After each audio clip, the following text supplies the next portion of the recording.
Hey guys, welcome back to the channel. This video is not going to be about models, and I want to apologize firstly for it not being about models.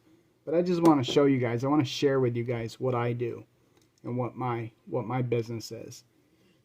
So back in 2010, I went to college for information technology. I was going to get involved in computers, and I was going to work in an office. And I graduated in 2013. At the time, I'd been working for a chemical coatings company. And I spent 20 years in chemical manufacturing of different sorts. I actually worked for PPG at one time with their powder coating. And I have a pretty extensive work experience with different types of coatings. My wife had always wanted me out of factory work, and I had chose information technology. Well, once I graduated and I got in the swing of things and I was interviewing for jobs, none of those jobs wanted to pay me, what I could make in the chemical industry. So I never left the chemical industry. And in 2014, I set out to make my own knife just because I wanted to make my own knife, and it turned from a hobby into a business. So fast forward to 2016, I started experiencing some severe issues with my back. And it turned out to be a hip issue. So they had to go in and reconstruct my hip. So my wife was like, your job is breaking you down, it's beating you down, and you're gonna die a young man. Well, I fought her tooth and nail, but she's like, listen, I want you to concentrate on your knife business and start building your knife business. Okay. So, by 2017, I had quit and I was concentrating on a knife business, and I was working on my knives and stuff.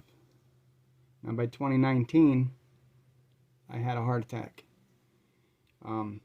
May 21st, 2019, I had a heart attack. I used to smoke almost 3 packs a day back then.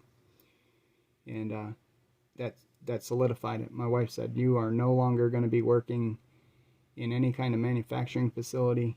You're never going to work in a warehouse again. She says, I want you to concentrate on building your knife business and get that up off the ground. So I work for myself, and sometimes this business is feast or famine. Sometimes I sell knives like hotcakes at IHOP, and then there's other times where, I struggle to make sales. And that's all part of it. And you have to weather the storm.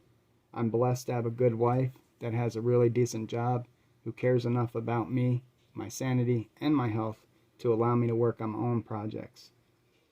And that's why also I have a crap ton of model cars, and I spend a lot of time building model cars.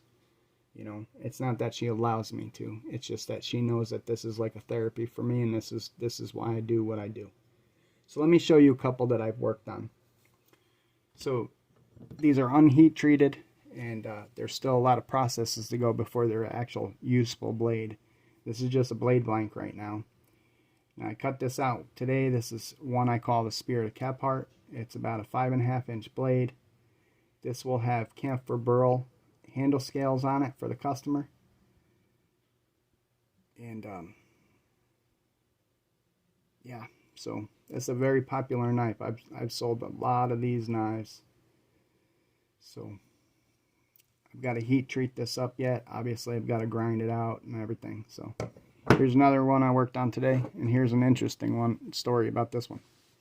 This one here is one of 2 that I'm actually making for a guy who's trading me the remainder of his model collection. And this is going to have a brass bolster up here, black handle scales. It'll be hand sanded, not mirror polished, but hand sanded. It'll be kind of shiny, more like a satiny finish, right?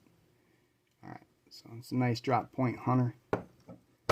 So this is the second one for him. So just a tiny neck knife, go in a leather sheath on his neck. This hole will be drilled out bigger. A copper tube will be put in there, copper pin will be put in there. It's going to have Goncalo Alves handle scales, a really exotic wood, really pretty wood. But I made a couple of these as well. And so those two knives I'm going to be getting a whole bunch of models for. So I'd like to finish those so I can add to my stash too. This one is called the Briar, and it's a smaller EDC, everyday carry type knife. Now, the reason why I put tape here is because depending on the finish of the blade, when I go to grind them out, I don't want to ruin the face, the cheek of the blade here. So if I sand it, if I hand sand it and it's all clean, I usually do that before I grind it out. I don't want to put scratches and gouges in the face. I do a knife that's called Fresh Out of the Forge Finish, and the blade is blackened and it's got the decarb on it. It makes it look very rustic and old, and I still tape it because I don't want to chip any of that away. I don't want to put any scratches or gouges in that either. But not trying to sell you guys anything. I'm just showing you what I'm into. There's lots of things, like I collect vintage bikes, and you know, obviously you guys know I still race BMX bikes as well. So I have a few of those that I have in my garage / shop. Now all these knives are handmade. I don't have fancy machines out there to make these knives. Every blank is cut out by hand. I don't have fancy grinders and all kinds of stuff.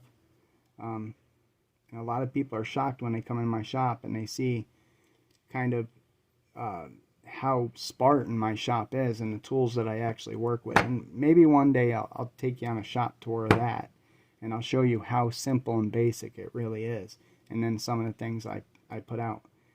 But if you're interested in seeing some of my other work, you guys, I'll leave a link in the description, and you can go check out my Facebook page, and that's basically how people get through to me to do business. But yeah, like I said, I'm not trying to sell you guys anything, just showing you a little bit more about me. And I appreciate you taking the time to watch this video, guys. Have a great night.